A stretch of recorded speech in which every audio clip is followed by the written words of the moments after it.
go. There you go.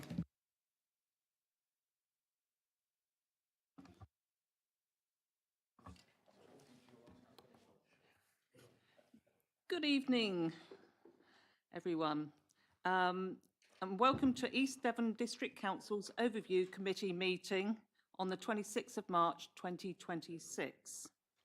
I am your chair, Councillor Anne Hall. The meeting is being recorded and is live on the Council's YouTube channel. In the event of a fire alarm sounding, please leave the building through the nearest fire exit by following the green running man signs above the doors and make your way to the rear of the car park. If anyone needs assistance leaving the building in the event of emergency evacuation, please let us know. The organiser of the meeting will tell you when it's safe to return. Please make sure all your phones are either muted or switched off, and all councillors have been sent the agenda for today's meeting. Any members of the public who want to view the agenda can do so by visiting our website www.eastdevon.gov.uk. We will now start the meeting with a roll call of committee members present, which will include declarations of interest. When you hear your name, please unmute your microphone and confirm you're present, and please state whether you have any declarations of interest in items on the agenda or not. I will now pass over to Sarah to do the roll call. Thank you, Sarah. Thank you. Councillor Aurora Bailey, please. Present, thank you, Sarah, and I've got no declarations I know of, thank you. Thank you. Councillor Brian Bailey. Present, Sarah, no declarations, I'm aware. Thank you. Councillor Bethany Collins. Present, thank you, Sarah, and no declarations. Thank you. Councillor Roy Collins. Present, no declarations. Thank you. Councillor Dumper. Present and declaration of interest as a member of Exmouth Town Council. Thank you. Councillor Anne Hall. Present and no declarations, thank you. Thank you. Councillor Matt Hall. Present and declaration of being a member of Exmouth Town Council. Thank you. Councillor Heath. Present, and I have an interest in the agenda item regarding the toilets because I'm a member of Beer Parish Council. Thank you. Councillor Levine. Present, and I got a bag of pennies in case somebody wants to use the outside toilet. Thank you. Councillor McKinder. Present, no declarations. Thank you. Councillor Vidal.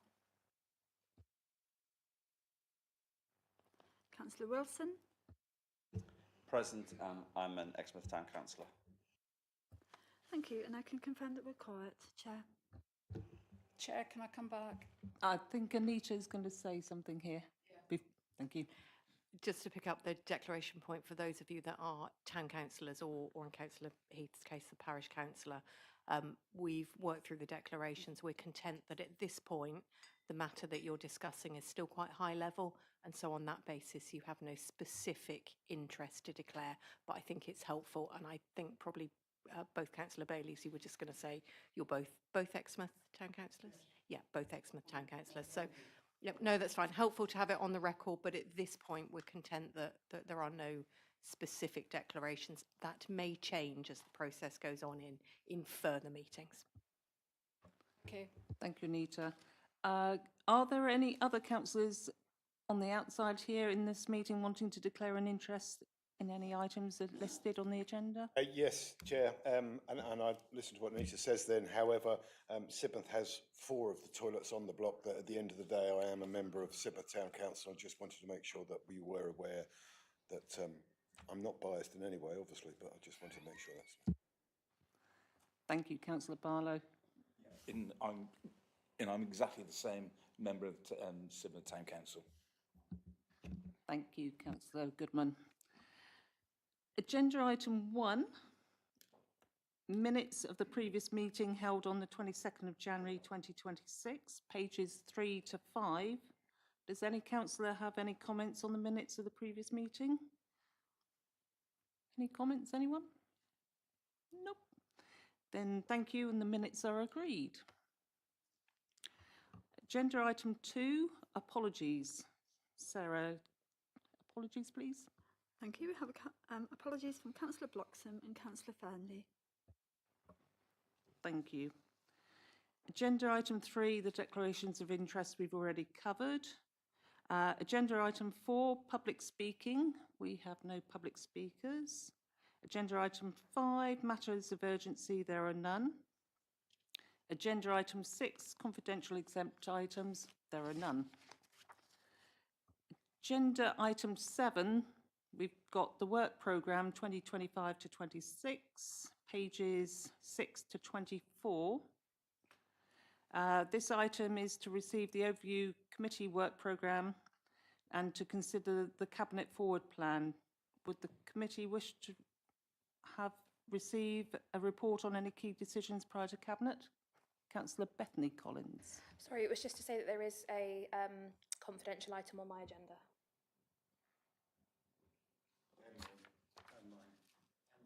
Sorry, I mistake that. Yes, it's listed as agenda item 8, and you're quite correct. Thank you for picking me up from that one. But anything on the cabinet forward plan? Have we got any comments? Want to see anything not there? The next bit is to actually consider a proposal form submitted by myself and Councillor Matt Hall on preventative maintenance of trees in high amenity use areas, and another policy for tree maintenance of trees in EDDDC's controlled social housing. Does the committee want to comment on this and wish to add this to our work programme for scoping? Any comments? Councillor Tim Dumper first. Yes, I think, Chair, it would be very useful to put this on the programme. Thank you. Councillor Matt Hall, want to speak? Thank you, Chair. This is just to give a bit of context. This is not a reflection on our staff. This is just a question, I believe, of capacity and budget within that sector of staffing, because as the Chair is aware, particularly in Exmouth Fear Park over the last couple of years, we've had 4 trees cause serious problems, which if they had actually come down on people would have been extremely serious. And we did raise them at the time as being issues. And I just think this will give the opportunity for the team perhaps to have an expansion in either its staffing or within its budget to be able to do proactive work, which in theory will then not only help our trees but protect the safety and amenity of our residents. Thank you. Thank you, Councillor Hall. So I take it that folk are happy for that to go on our work programme? Yeah, thank you very much. And the last item on here is to consider a proposal form submitted by Councillor Paula Fernley, who unfortunately isn't here, to receive an update from the Community Action Group Devon, which is linked to carbon reduction, environmental considerations, etc. Councillor Dumper? Yeah, I just wanted to say that I'm still not really aware of what CAG does. I have certain personal connections with a senior member of staff there, but I still don't know. So I think Councillor Paula Fernley's suggestion is a useful one, and I hope other people think the same, because it links closely in with our own environmental programme here. Councillor Mackinder? Oh. Thank you, Chair. I'd like to comment on the monitoring officer's comment is that it may be appropriate for this to be a councillor lunchtime learning session, possibly instead of coming to overview, because I think that might spread it more widely through the councillor, through the member base, rather than, you know, they're not necessarily all sitting on YouTube watching us. They might learn more if they come to a specific session on it. Thank you. That I note, although sometimes that actually excludes quite a lot of members. And it also doesn't put it actually into public viewing, which for me is quite important because it's actually something we actually help with and fund. So it would, if it's out there as a recording, I looked at that and thought, yes, but in actual fact, I think it could reach more people if it's actually in a committee meeting. Councillor Barlow, did you want to say something? Sorry, I was going to say exactly the same thing as David. I don't think this is the right committee for this sort of thing, really. If you want to put something to all the councillors, then suggest it goes to full council if they want to do a presentation. You know, we're supposed to be looking into where we're going in the future. I thought was the idea of overview. However, you're the chair and I'm not. And at the end of the day, I would have thought lunchtime learning session would be a very good way of doing it. Thank you for your comments. I think we need to have a vote on this one then, where it goes. General opinion of it to come to overview, to be hands up. I think that's the majority. Yeah. Thank you. So we will put that on our work programme. Can I just say, Chair, I think it would be very useful, having done that, if we put it then on the learning sessions as well, because that would then spread a more detailed overview of it. Thank you. Thank you. Yeah. And say, will Councillor Mackinder? In order to spread that information more widely to our residents, as well as putting it on the lunchtime learning for the councillors, as you mentioned, that's not available to residents. Maybe we can get the comms team to do something about this, because listening to these committees is not many residents are going to do it just to find out about that, I would suggest. You do disappoint me. I'm shocked. But understood, and maybe something that comes out of overview as well. So lovely, thank you. Moving on to agenda item 8, the Public Toilets Programme Review Options Appraisal, pages 25 to 41. I will hand this over to Tim Child, our Assistant Director, Place of Assets and Commercialisation, to present this item. Thank you, Tim.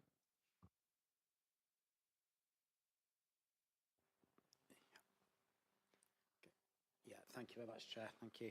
Just going to load up a slide deck. That's cool. It's working. Brilliant. I seem to. It feels like I spend more time at committee in front of councillors talking public toilets over the last couple of years than anything else. So for that, I apologise. But this is an important matter with some big decisions to be made. In terms of this evening, so I think probably just worth just going back over just very briefly the report and then the options appraisal. So the covering report is part A, but the options appraisal and the detail within it is as part B, bearing in mind the commercial sensitivities around the advantages and disadvantages of each option. Having said that, what I'm going to do in terms of sort of setting the scene today is I'm going to work through, it's I think about 12 slides or 13 slides, so it's not that long, but just an introductory slide deck that is all going to be done under part A. But I would respectfully ask, please, that any questions or debate that comes from that please can we pick up once we have moved into part B, just on the basis that the slide deck covers elements of the options appraisal at a high level without getting into detail, but I suspect quite rightly the questions asked by committee and also the wider debate will stray into the detail, therefore the part B items. And then I think the proposal, Chair, is that we will then come out of part B back into part A. And we've spoken to our monitoring officer, and that is perfectly possible. Sorry, Deputy Monitoring Officer, and that is perfectly possible. So then we will come back into part A in terms of considering the recommendations within the report. Quick one. Just a question, why is it classified? Why is it part B? What is there that is financially unknown to anyone? Because again, the figures we're talking about are iffy and butty. There's no question, there's no quotes or anything that we're doing. Why is it Part B? Yes, please, Tim. Councillor Barlow, it's around the detail within the report around the advantages and disadvantages of each of the options, bearing in mind that one of the options will then lead to a commercial discussion with a third party, being town and parish councils. So it's about the detail within those advantages and disadvantages, bearing in mind we're weighing up different options at this stage.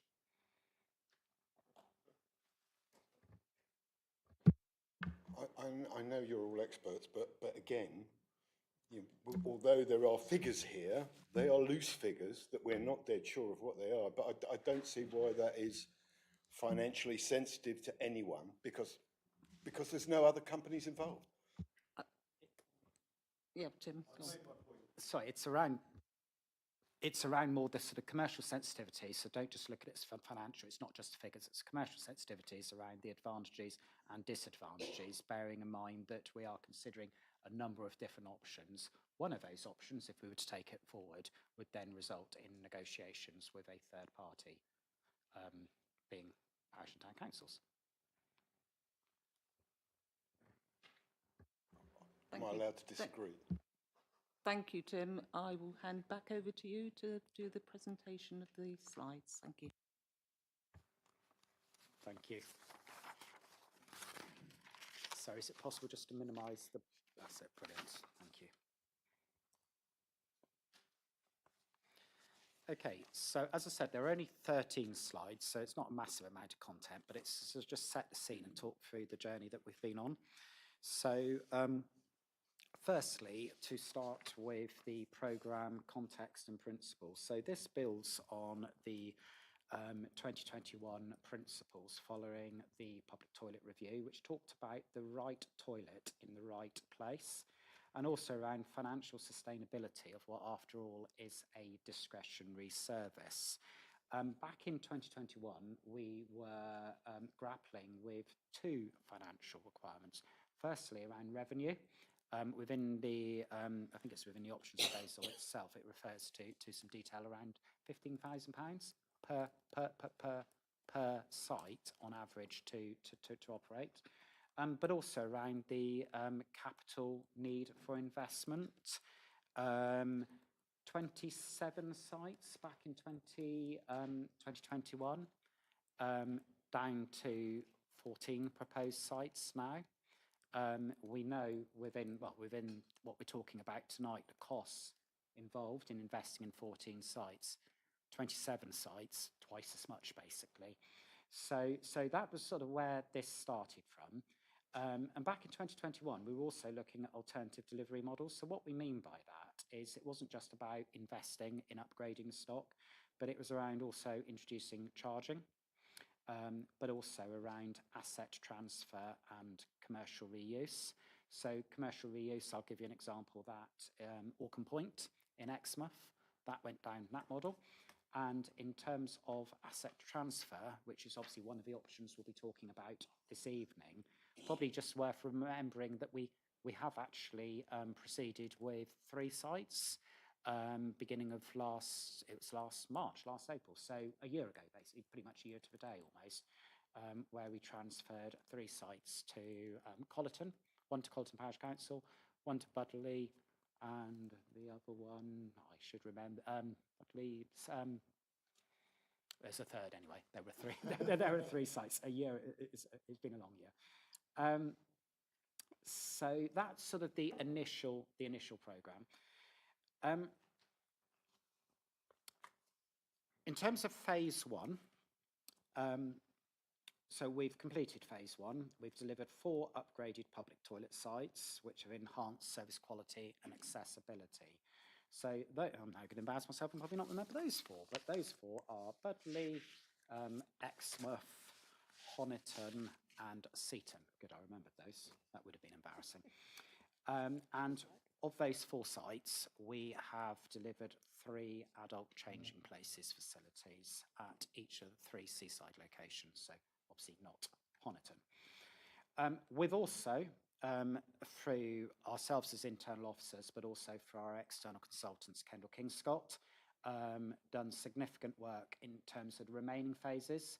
So for all of those sites that were in the original programme, so the additional 10 sites, not the additional 13, just to be clear, on the additional 10 sites, there's a slightly different proposal with one in Sidmouth, but we've done all of the due diligence to get us up to REBA stage 3, which in effect means we are ready to submit planning applications if indeed we were to go ahead with that option, and indeed if we would have the budget to do so. So having completed stage 1, and in light of what we know regarding the financial ask, we're now at a critical stage. So what do we do next? Which then takes us on to the options appraisal, which you have before you tonight. And that option appraisal considers options from minimal action right through to a full programme completion, so reverting back to what the plan was back in 2021. But it also explores community asset transfer now and also a commercial leasing scenario. With all of this, what's key in terms of sort of assessing sort of the advantages and disadvantages of each of the options is the importance of maintaining service quality and accessibility whilst ensuring financial viability, but also the interplay with local government reorganisation. I'll talk a little bit about in a minute. And probably before we go any further, I suppose I'm acknowledging that none of these options in front of you this evening are perfect. Every one of them have advantages and disadvantages as set out within the appraisal. So now just a little bit more around phase 1. So some successes there. So we have, as I said, 4 upgraded sites. We've spent 1.7 million on those 4 sites. That's a lot of money for 4 sites, you're probably thinking, but they are the 4 biggest sites. Well, certainly 3 of them were our biggest sites, and also 3 of the sites had the adult changing places facilities. So when we then start looking at the wider programme, as you get down to some of the smaller locations, the costs per town or per site are that much less. Can you move the microphone? Yeah, sorry. Bring it much closer to me. So hopefully that's better. So I've covered the 3 changing places facilities. We also have improved accessibility to the cubicles. So for example, on this slide, there are some photos showing 2 typical cubicles, the one at the bottom being the disabled cubicle, so the accessible cubicle, the one at the top being our standard cubicle. You will see just about in both photos, one on the right, one on the left, we've got baby changing facilities, so changing tables. But we also have facilities such as a hook and a shelf, and a bin indeed, in terms of helping those with colostomy bags. So, and that was something that we saw as being really, really important in terms of the upgrade works. Having said all of that, there were some big challenges, and I'm not going to sit here tonight and say there weren't. We had some big challenges, which I'm sure you will all recall, around delivery timescales.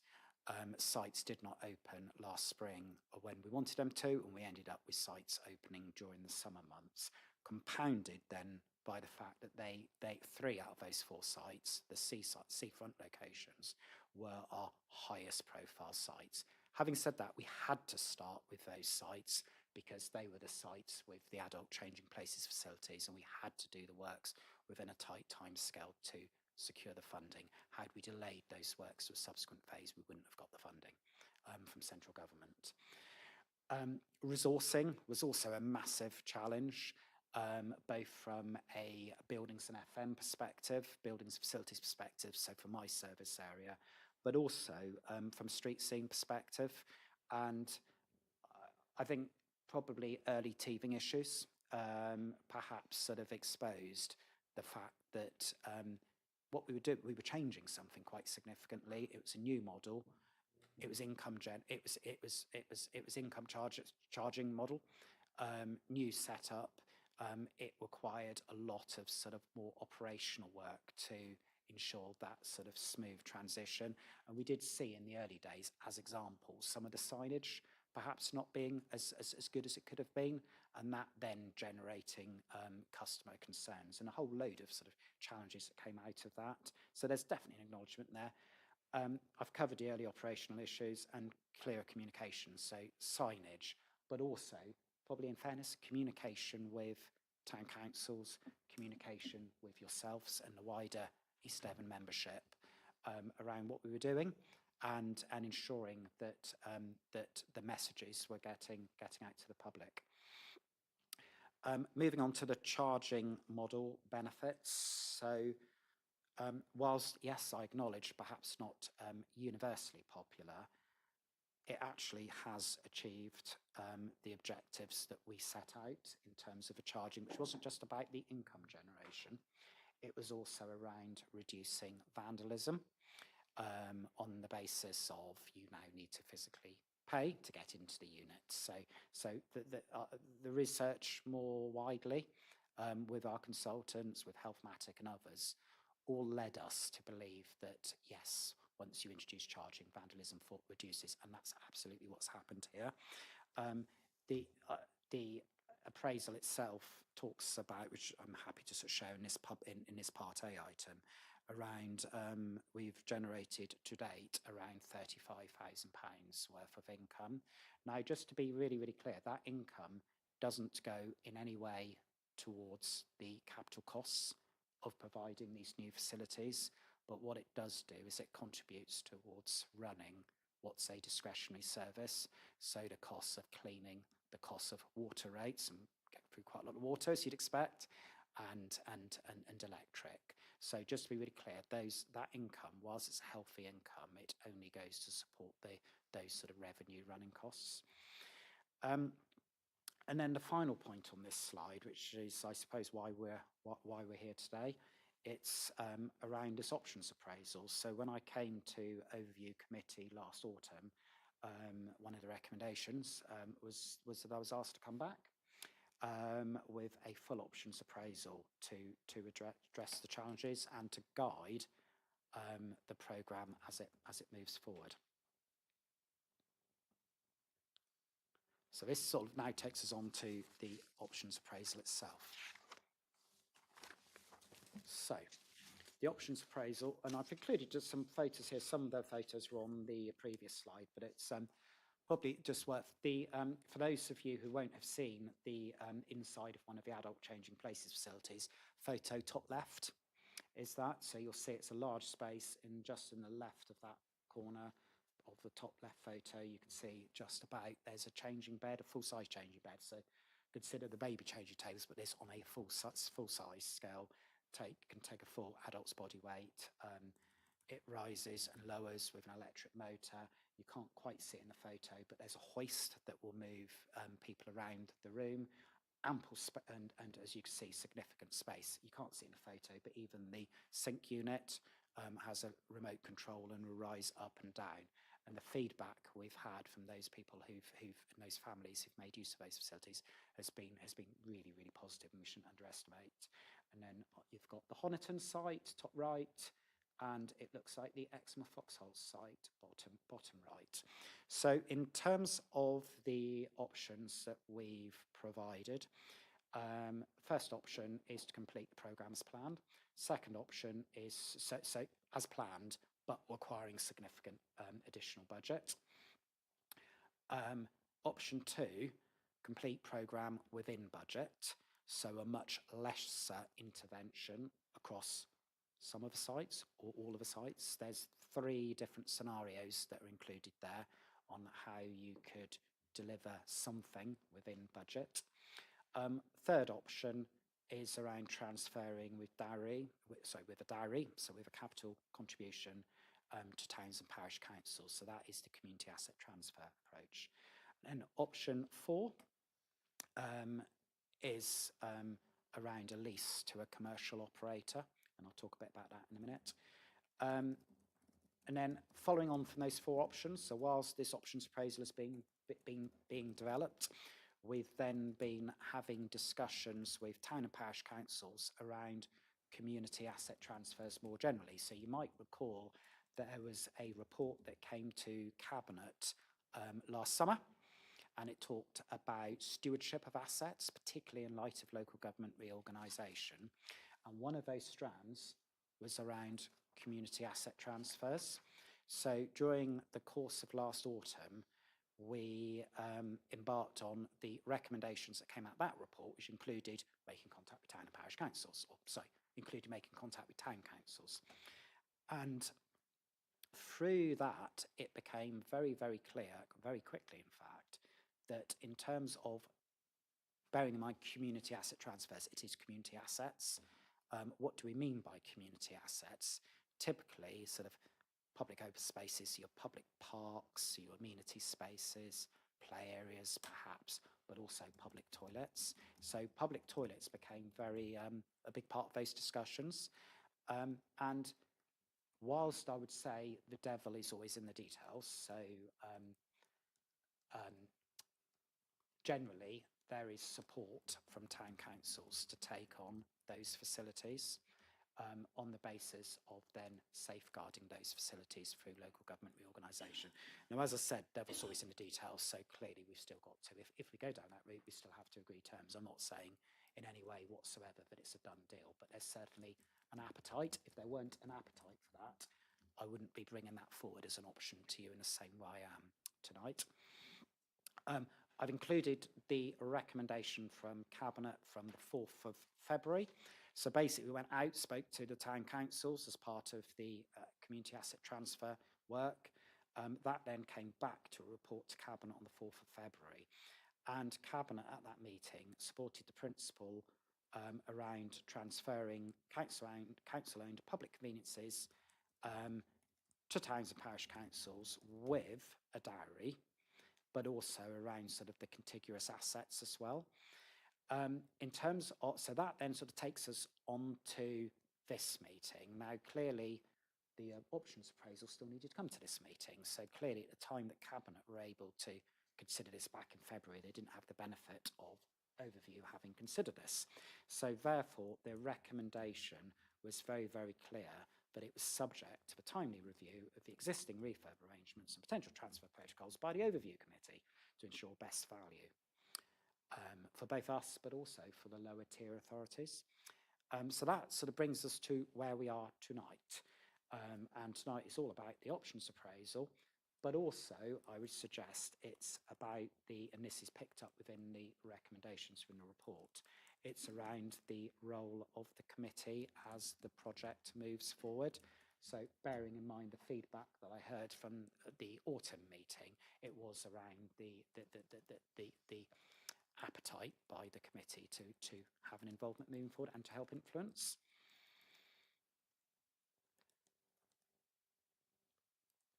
So moving on, so a bit about the finances. So the part A, so I'm going into it in high level at this stage.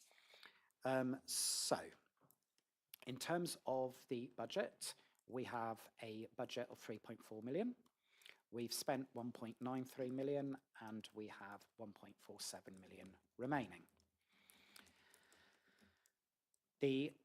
What we have done in terms of the 10/11 sites that we haven't yet built out, we have, as I said, we've got up to REBA stage 3. So we've done all of the design work. It's all been costed for our external consultants. So we know how much that would cost. And the estimated cost to complete the programme are 3.2 million. So with 1.47 million left, that will mean that we'll be 1.73 million over budget. Why that increase? 71% of that increase relates to inflation, bearing in mind this goes back to a decision that was made back in 2021 as part of a public toilets review. And actually the estimates were done about a year before that, and we've seen fairly unprecedented inflation, well, inflation generally, but particularly bill cost inflation in the years since. So that's 71% of the increase. The remaining increase was largely due to sort of increased spec. We did a bit more work around public realm, but also factoring in other costs such as when sites are closed, needing to include portaloos. So, for example, in Exmouth and Budley, in fact, and Seaton, we had quite a few portaloos last summer, and the cost adds up every single week. So therefore, that means that there's a budget shortfall, as I say, of the 1.73 million. You then, within the report, we talk about 3 sites that we've since decided are staying open or going to be provided in some way or another. And based on the costs that we've taken from the scheme so far, and also the next phase, if we were to proceed with it, we calculate it to cost approximately 0.8 million, so 800,000 to do those 3 sites. That raises the total additional funds needed up to 2.5 million. And I suppose that sort of fundamentally is part of the reason we're here tonight, in terms of there are some choices to be made. In terms of the strategies being considered, it is a balancing exercise. It's around, but it's around the options to look at prioritising essential works, or looking at more funding, or exploring more different delivery models, such as community asset transfer or commercial leases. A little bit about the strategic context, so around our financial budgetary pressures and also local government reorganisation. So fundamentally, both together create a risk around public toilet services. In terms of community asset transfer, that is an avenue to help safeguard those services, and I say potentially unlock new funding streams. So from a town council's perspective, indeed a parish, there's an opportunity to increase precept in a different way than we're able to increase our budget stream. But there's also other possible funding opportunities that they may be more able to. We would. However, even with an asset transfer, it's not as simple as just here's a site, over to you. It requires clear protocols. So what are we passing? What is the conditions of that? If we're going to include a dowry, which is a proposal under that option, then what conditions are we going to attach to that dowry? Do the toilets need to remain open? If so, for how long? What sort of toilet provision? So do the toilets need to remain as they are? If they're 5 cubicles, do they need to remain as 5 cubicles, or could they be reduced to 1 or 2? All of those sorts of things, which are all discussions that we went through 12, 18 months ago in advance of the ones that transferred last spring. So none of them are new. We've got some definite ideas there.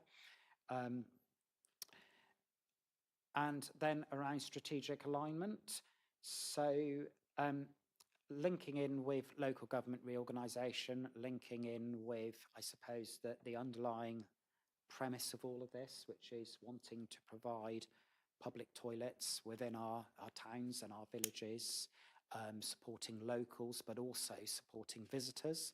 And obviously a number, in fact, most of the sites benefit from high use by tourists, and therefore impact on tourist trade with no facilities, or much fewer facilities. So it's about balancing all of that, and as I said, around local government reorganisation as well.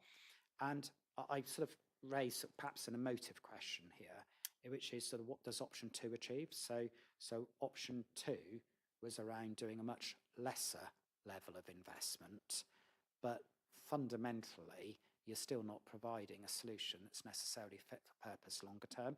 Now, we need to bear in mind with all of this, with local government reorganisation, that unless you spend significant funds now, or unless they're transferred to a parish or town council at this stage, then as we go into local government reorganisation, not only will toilets be a discretionary service, but they'll also, pretty much from day one, require some fairly heavy investment. So now in terms of the options, so what are they? So I've included, so within any options appraisal, you always encourage to sort of include a scenario which is the baseline, the do nothing model. So this is what this slide relates to. And again, just to put some context, this is, a number of you probably recognise it, this is Connaught Gardens toilets. Yes. Sorry? Yeah. This is about minimal interventionist approach. So it's basically no additional capital investment, and we basically keep them plodding on, keep them operational through to local government reorganisation. There's a risk of deterioration. Some of these sites may end up closing this side of local government reorganisation if we don't spend money on them just because of a deteriorating condition. And that obviously then impacts on user experience and reputation. Accessibility. So I've shown some photographs earlier of the new cubicles that are much more accessible for people. But also costs are a significant concern here because, as I said, you will have an increasing expectation. Things will break. Public will expect that you fix them. And then long-term sustainability issues. It ignores community needs, you could say, and it also ignores the fact it's an ageing infrastructure, which means that you get to local government reorganisation, and what are you handing over? You're handing something over that's past its best. So, option 1, complete programme with additional budget. So, to do so, need an additional budget of £2.5 million if you're going to do all of the sites within the options appraisal. And that takes you back to what was planned back in 2021. Benefits of modernisation. I think I've covered a lot of that already, so I don't really need to go through what's on the slide there. And then the financial and delivery challenges. So £2.5 million, where do we find that from? Interestingly, within the report itself, Simon has, as our finance director, has included costs of borrowing. So just against, I think it was against the 1.7 million costs of revenue borrowing of that. And I'm just going to remind myself what the figure was. It was an annual loan interest charge of £110,000 per annum with principal repayment of 69,000. Sorry? Oh yes, that would have been a couple of weeks ago, in fact. So, yeah.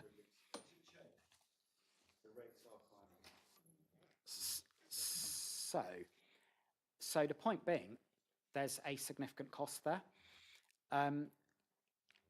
but also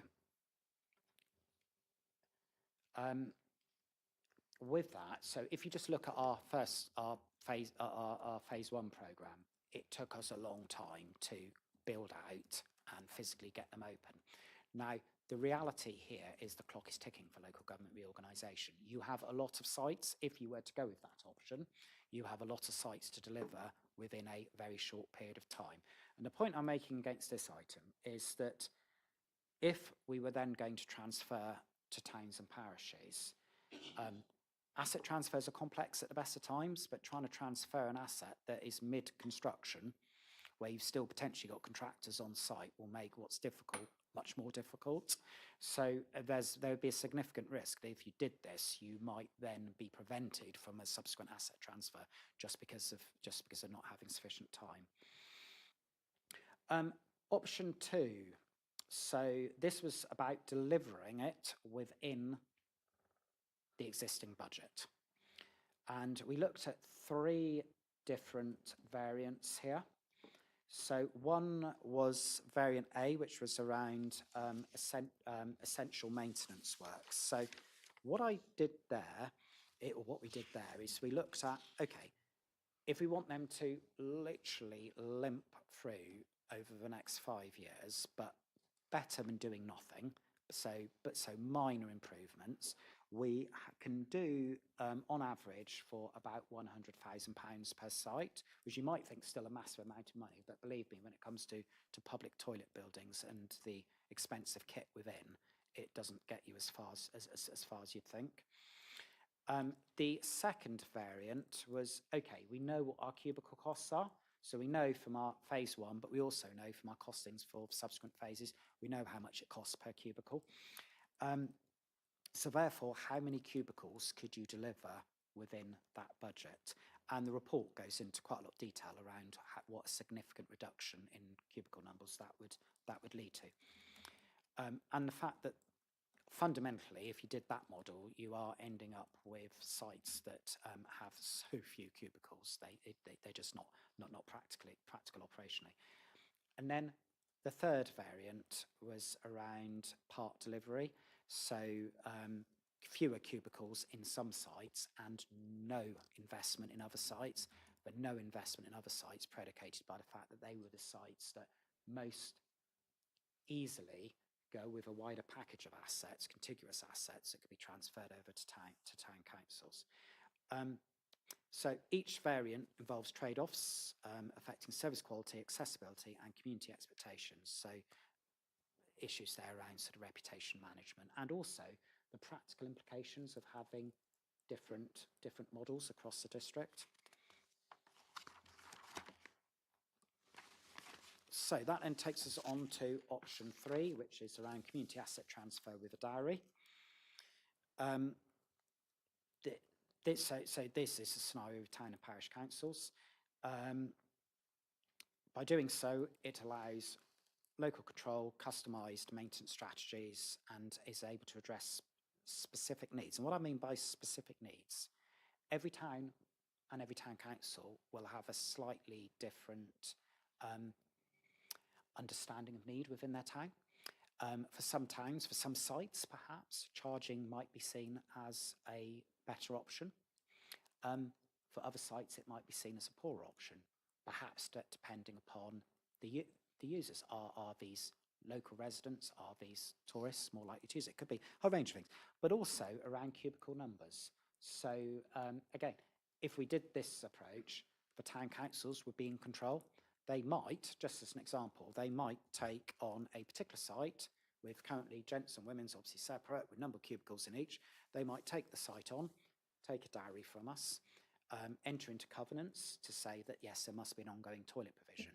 But they could decide, based on their understanding of local need and their understanding of priorities, they could decide to convert the building, shall we say, into 2 cubicles, 2 cubicles in total, access directly off footpath, like we have done with our phase 1 sites, and then convert the rest of the building to, I've seen examples elsewhere, offices, even a gym in one place. I've seen a redundant toilet building be converted to. A whole range.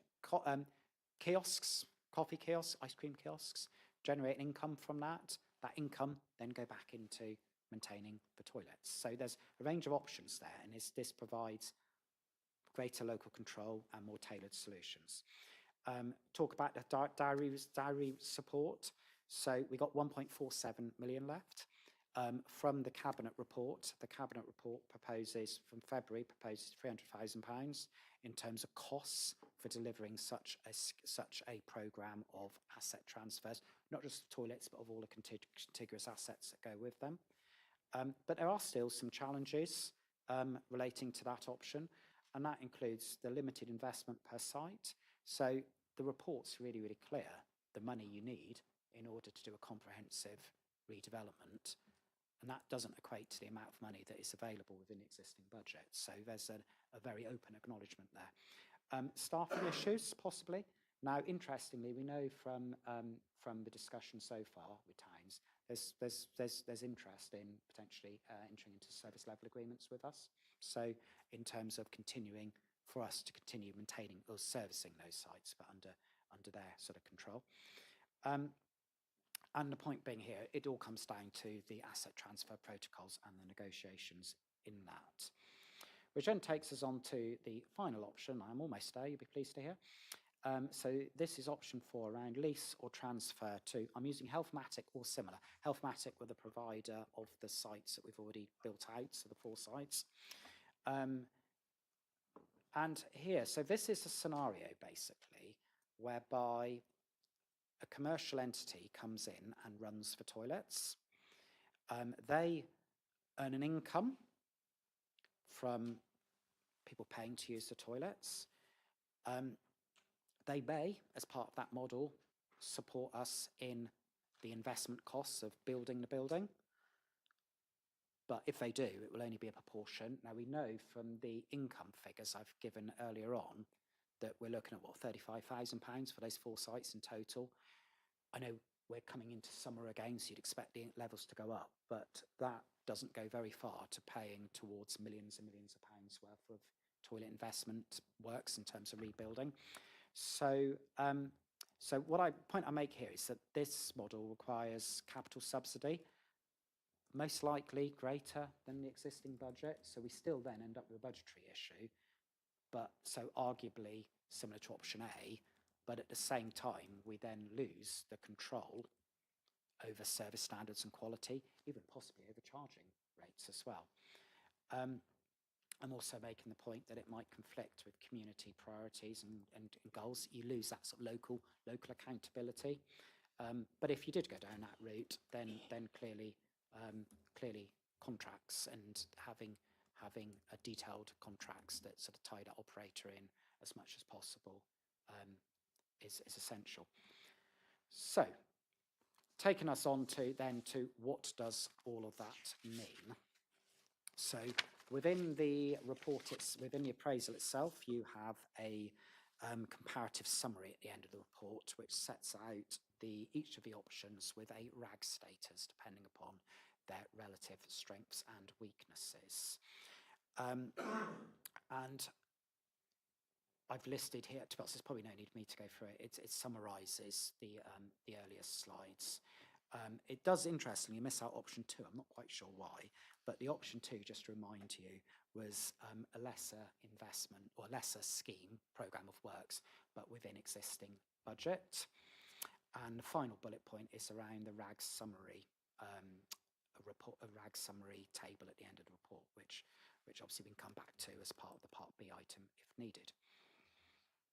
So, I think this is the final slide. So, preferred direction and next steps. So, the recommendation within the report from an officer perspective is that the preferred option is a community asset transfer with dowry, supporting local stewardship and financial alignment, also strategic alignment with local government reorganisation. I'm making the point again, it's not a perfect option. None of those options are perfect. You might tonight come up with an option that you think is perfect. If you do, I'll be interested to hear it, because we haven't come up with it yet. If we were to go down that route of community asset transfer, then we clearly need to engage with stakeholders, who are parish and town councils. We need to develop the dowry allocation methods. There's a limited pot of money, but how do we allocate that limited pot of money? And there are different ways of skinning the cat, effectively, you could say, in terms of, is it done same amount per site? Is the amount calculated on number of cubicles? Is the amount calculated on condition of facilities? There's a whole range of ways of looking at that. It's also around support monitoring. So if we were to transfer assets, it's not about just saying, here you are, off you go. It's around what support those town councils and parish councils might need in terms of running toilets. So for some of them, they may have no experience of doing this. They might not have the staff to be able to do this currently either. And also around long-term sustainability focus. So that is around long-term collaboration. Now, an example there could be around service level agreements, whereby we continue maintaining them on behalf of the town councils and parish council, and obviously receive an income from that. But yeah, it is around ongoing collaboration with us, and then moving forward with a successor unitary authority. So I'm just conscious an hour. So it's been quite a lengthy introduction, but hopefully that sort of nicely sort of sums up where we are. And Chair, if we can perhaps move over into Part B. Thank you, Tim, for your presentation. I would say we're going over to the Vice Chair to move us into Part B for questions and debate.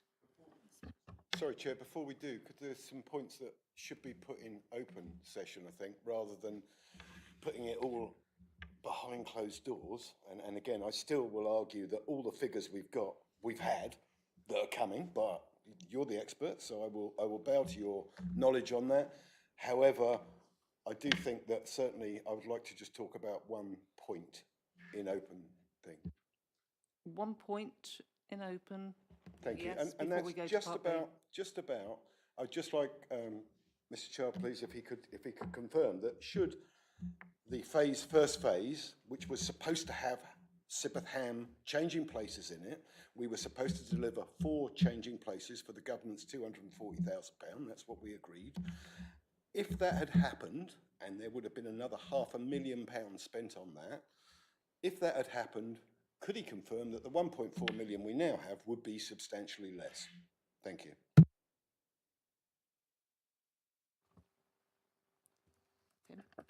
Yeah, so just to be really, really clear, we lost, so the changing places facility funding that was going to be spent at Sidmouth, we received the consent from government to retain that and to put that towards the facilities elsewhere.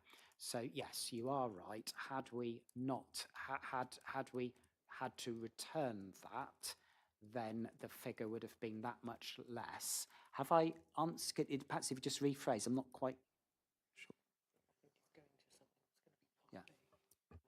Yeah, no, that half answers it, but it's not just the quarter of the 240,000. I understand that we asked the government, they said you can keep the money, but if we had delivered the toilet that it was supposed to be done, it would have cost, similar to Exmouth Foxholes, £508,000, so £500,000 that would have not been there now. So if we'd spent that money, we would not have 1.4 million left of our initial monies that we had. Yes, you're right. Thank you very much. Thank you for that clarification, Tim.